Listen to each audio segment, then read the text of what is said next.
ঢাকা বোর্ডে 2024 সালে এই প্রশ্নটি এসেছিল আইসিটি পরীক্ষায় পঞ্চম অধ্যায় থেকে। তো এই জায়গায় অনেকের তোমাদের একটা প্রশ্ন রয়েছে যে স্যার, বিভিন্ন বইতে অ্যালগোরিদম করার ক্ষেত্রে দেখি যে কখনো বলে যে ধাপ 4-এ যাও, ধাপ 6-এ যাও, কেউ বলে ধাপ 5-এ যাও, কোনটা সঠিক কোনটা ভুল। তো এই বিষয়টা নিয়ে একটু আলোচনা করবে এবং আজকের পর থেকে আমার বিশ্বাস যে কোনো ধারার অ্যালগোরিদম করতে গেলে এই বিষয় নিয়ে তোমাদের আর কোনো সংকোচ থাকবে না। তো প্রিয় শিক্ষার্থীরা, প্রথমে হচ্ছে ক এবং খ, এটা নিয়ে একটু কথা বলি। ক আর খ এটা হচ্ছে থিওরি টাইপের প্রশ্ন, অর্থাৎ হুবহু আসবে। দেখা যাচ্ছে তুমি যদি 8-10টা বোর্ডের প্রশ্ন পড়ে ফেলাও, অর্থাৎ এভারেজ 10-12টা প্রশ্ন পড়ে ফেলাও, তাহলে দেখা যাচ্ছে যে হুবহু কমন পেয়ে যাবে। কিন্তু গ ঘ কিন্তু কখনোই হুবহু কমন আসবে না। এই গ ঘ উদ্দীপকের উপর ডিপেন্ড করবে এবং ওই প্রশ্ন কাঠামো সেই উদ্দীপক অনুযায়ী সাজানো হবে। তাই তুমি ক খ কমন বাজাতে পারবে, আর গ ঘ হচ্ছে তোমার বেসিক জানতে হবে। তো তোমরা যদি আইসিটি নিয়ে ভয়ে থাকো বা দুশ্চিন্তা থাকো, তোমরা চাইলে কিন্তু আমার কাছে আইসিটি অনলাইনে পড়তে পারো। সেক্ষেত্রে ভর্তি হওয়ার সঙ্গে সঙ্গে ক এবং খ উত্তর সহ সাজেশন পেয়ে যাবা। আর এই গ ঘর জন্য বেসিক ক্লাসগুলো একদম পুরো বই প্রথম থেকে শুরু করে শেষ পর্যন্ত সব সাজিয়ে মানে সাজানো গোছানো অবস্থায় পেয়ে যাবে। আর এরপর এরকম সৃজনশীল এবং এমসিকিউ বোর্ড পরীক্ষার আগ পর্যন্ত রেগুলার প্র্যাকটিস চলবেই। তো এত কিছুর জন্য মাসিক কোনো বেতন নেই, জাস্ট একবার শুধু ভর্তি হলেই হবে। বিস্তারিত জানতে আমার এই নতুন হোয়াটসঅ্যাপ নম্বরে এসএমএস দিও। ওকে, তো যেই বিষয়টি নিয়ে কথা বলছিলাম যে অ্যালগোরিদম করার ক্ষেত্রে আসলে আমরা কিভাবে করব বা কিভাবে বুঝবো কোনটায় যাব। তো তোমরা জানো যে অ্যালগোরিদম লেখার নিয়ম হচ্ছে ধাপ আকারে। আমি গ গ নাম্বারটা আর কি ব্যাখ্যা করতেছি, এই গ উত্তরটা। তো প্রথমে লিখবো ধাপ 1 শুরু করি, এরপর হচ্ছে ধাপ 2। এখানে আমরা দেখতে পাচ্ছি যে এন লেখে নাই, অর্থাৎ 90 আছে। তো এক্ষেত্রে আমরা কি লিখবো? আমরা লিখবো ধারাটির এন এন সমান 90 ইনপুট, এত কিছু লেখা লাগবে না, লিখবা এন সমান 90 ইনপুট করি বা গ্রহণ করি, যেটা লেখো কোনো ভুল নাই। আচ্ছা, এরপর হচ্ছে ধাপ 3-এ যাওয়া। কততে? ধাপ 3-এ। ধাপ 3-এ গিয়ে লিখবা হচ্ছে, তাহলে ধাপ 1 হলো শুরু করি, আর ধাপ 2-এ এন সমান এত ইনপুট করি। ধাপ 3-এ লিখবা আই সমান 9, আই সমান মানে চলক, চলক আই সমান 9। এই স্কোয়ার আবার দিবা না, অনেকে আছে যে 9 স্কোয়ার আছে, স্কোয়ারটাও লেখে, এটা লিখবা না। স্কোয়ারের জন্য সামান্য একটু পরিবর্তন, সেটা এখনই দেখাচ্ছি। চলক আই সমান 9 এবং যোগফল এর সমান 0 ধরি। আমি সংক্ষেপে লিখতেছি, জাস্ট মুখে বলে বলে দিচ্ছি, তোমরা লিখে নিও। এরপরে ধাপ 4। ধাপ 4-এ হলো সূত্র দুটি লিখবা নির্ণয় করি। যেমন সূত্র দুটি কি? একটা হলো আই সমান সমান আই প্লাস ব্যবধান, আই সমান সমান আই প্লাস ব্যবধান। তো ব্যবধানটা কি বলতো? এটা একটু পরে লিখি, লেখো এস সমান সমান এস প্লাস আই। এই যে স্কোয়ারের জন্য একটা আই বাড়লো, মানে পুরো ধারায় যে স্কোয়ারটা দেখতে পাচ্ছ, স্কোয়ারের জন্য শুধু একটা আই বৃদ্ধি পায়, এছাড়া কোনো পরিবর্তন নাই। যদি স্কোয়ার না থাকতো, এই ধারাটি স্কোয়ার না থাকতো, তাহলে এই আইটি হতো না। যদি স্কোয়ার না থেকে পাওয়ার কিউব থাকতো, তাহলে আই 3 বার গুণ হইতো। তো কম্পিউটার গুণ চিহ্নটা এই স্টার দ্বারা প্রকাশ করে। তো সেক্ষেত্রে এস সমান সমান S plus I into I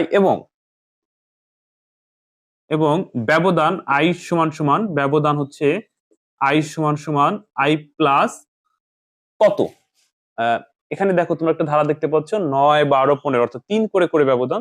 তাহলে আই সমান সমান আই প্লাস হচ্ছে এই ব্যবধানটা হয়, তো ব্যবধান হচ্ছে 3।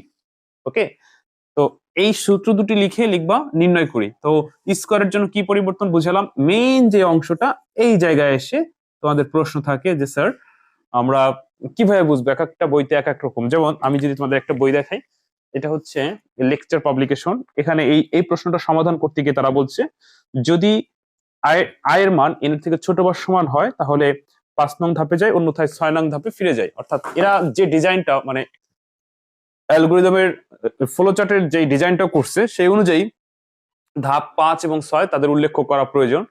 মানে এটা কোনো ভুল নাই, তুমি যেভাবে লেখো তোমার ডিজাইন অনুযায়ী তুমি লিখবা। মানে তুমি এই ফ্লোচার্টটা কোন স্টাইলে করতেছো সেই অনুযায়ী এই শর্তটা কোথায় দাঁড়াচ্ছে। যেমন আমি যেটা দিয়ে তোমাদেরকে করাই, সেখানে আমি লিখি যদি আয়ের মান এন এর থেকে ছোট বা সমান হয়, তাহলে 6 নং ধাপে যাই, অন্যথায় 5 নং ধাপে ফিরে যায়। কত নং? 5 নং ধাপে, আমি একটু ফার্স্ট লিখলাম, 5 নং ধাপে ফিরে যাই। তো এই অনুযায়ী এই বইতে লেখছে যদি এমন হয়, তাহলে 5 নং ধাপে যায়, অন্যথায় 6 নং ধাপে ফিরে যায়, মানে তাদের ডিজাইন অনুযায়ী। এবার ধরো আমাকে তো আর ফ্লো চার্ট করতে বলে না, আমি এখানে তো ফ্লো চার্ট দেখাচ্ছি না। তো সেক্ষেত্রে তুমি এখানে তোমার মতো করে লিখলেই হলো, কোনো ভুল নাই। তো তুমি এইভাবে করছো ফ্লোচার্টটা মনে মনে, সমস্যা কি? আচ্ছা, তারপর ধাপ 6 লিখবা যে ফলাফল প্রিন্ট করি, ধাপ 7 শেষ করি। তো এখানে এই 4, 5, 6 এটা কোনো ভুল নেই। এক একটা বইতে এক এক স্টাইলে লেখা, তারা তাদের স্টাইল মানে তাদের ডিজাইন অনুযায়ী ওই ধারাটির ফ্লোচার্ট অনুযায়ী এখানে সংখ্যাগুলো সেভাবে লেখা হয়। তো এটা কোনো বিষয় না। তো এই হচ্ছে হলো ঢাকা বোর্ড 2024 সালে পঞ্চম অধ্যায় থেকে যে প্রশ্নটি আসছিল তার অ্যালগোরিদম। আর গহ নাম্বারে বলছে উদ্দীপকের ধারাটির যোগফল প্রদর্শনের জন্য প্রোগ্রাম রচনা করো, মানে প্রোগ্রাম লেখো। তো সাধারণত পঞ্চম অধ্যায় থেকে যে প্রশ্নগুলো আসে এই প্রশ্নগুলো উত্তর করার জন্য এই তিনটা জিনিস শিখতে হয়: ফ্লোচার্ট শিখতে হয়, অ্যালগোরিদমটা শিখতে হয়, আর হচ্ছে প্রোগ্রাম শিখতে হয়। তো এই তিনটা জিনিস যদি তুমি আয়ত্ত করতে পারো তাহলে এইভাবেই কিন্তু প্রশ্ন আসবে, হয়তো হুবহু আসবে না, কিন্তু যেভাবে আসুক তুমি উত্তর করতে পারবে। তো যাই হোক, আজকের ক্লাসটিতে শুধু আমি তোমাদের এই আইডিয়াটাই দিলাম যে এখানে কোনো ভুল নাই, তুমি তোমার মতো করে সাজিয়ে লিখবা। আর এই একটা ফরম্যাট পারলে কিন্তু সব পারা যাবে। ধরো এই ধারাটি পরিবর্তন, ধরো স্কোয়ারটা নাই, আমি সংক্ষেপে বুঝাই, ধরো স্কোয়ারটা নাই, তাহলে কি হবে? এই এ আইটা হইলো না। আচ্ছা, এবার ধরো 90 নাই, এন আছে, তাহলে কি হবে? সরি, এখানে এই যে যখন 90 ছিল তখন এখানে হবে 90 আর কি। তো যখন এন দিব তখন এখানে এন হবে। ওকে, তাহলে তাহলে এখানে আর আমাদের 90 লেখা লাগবে না, লিখবো যে এন এর মান ইনপুট করি, এন এর মান ইনপুট করি। আচ্ছা, এবার ধরো আমি ধারা পরিবর্তন করে দিই, আমি ধরো এখানে দিলাম হচ্ছে 2, 6, 10, তাহলে কি হবে? তাহলে প্রথম পদ হচ্ছে এবার 2, অর্থাৎ এখানে 2 হবে, আর ব্যবধান হচ্ছে এবার 4, এখানে 4 হবে। তার মানে এই একটা ফরম্যাট পারলে তুমি একটা দিয়ে সব উত্তর করতে পারবে, সব উত্তর করতে পারবে। তো যাই হোক, প্রিয় শিক্ষার্থীরা, আশা করি তোমাদেরকে বুঝাতে পারছি। তো পরবর্তী ক্লাসে তোমাদের সাথে আবার কথা হবে। সে পর্যন্ত ভালো থেকো, আল্লাহ হাফেজ।